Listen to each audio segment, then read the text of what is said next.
अस्सलाम वालेकुम रहमतुल्लाहि व बरकातहू। जनाब अज माशाल्लाह नागरा बीतल माशाल्लाह बकरी लियांदी जनाब दूसरे सूए दे विच जनाब माशाल्लाह खूबसूरत और चंगे हाइट कद दे विच बिरा और 2.5 तो 3 महीना की गारंटी शुदा जनाब गब्बन पाटे और माशाल्लाह वेल भी चेक कर सकते हैं, चंगी लंबी वेल और लंबी गर्दन दे विच और जनाब वाइट अख दे विच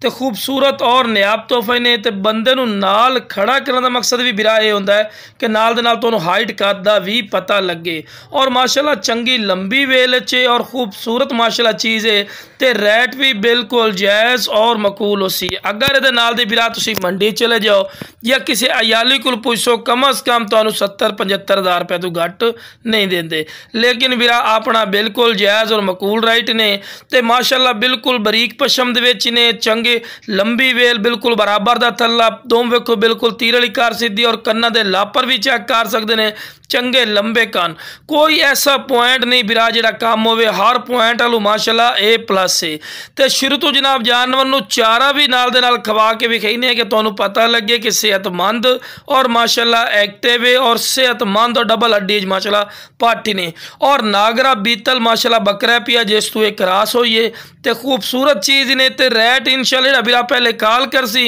इंशाल्लाह फायदे च रसी और बिल्कुल मुनासिब इंशाल्लाह रेट ते मिलसी। तो लो जनाब हवाना चड्डा ही वेख रहे हैं, पहले सूए च माशाल्लाह 1.5 लीटर दुध वाली बनी आई, लेकिन इंशाल्लाह इन्हें होर मजीद हुण दुध वधावना पिया ते माशाल्लाह वाइट अख दे विच इन्हें फेस ब्यूटी भी चेक कर सकते हैं तो बिल्कुल जवान है जनाब चेक कर सकते हैं। तो जिस बिरा नूं चाहिए जनाब स्क्रीन ते नंबर चलता पे इस ते राबता करें इंशाल्लाह मुनासिब।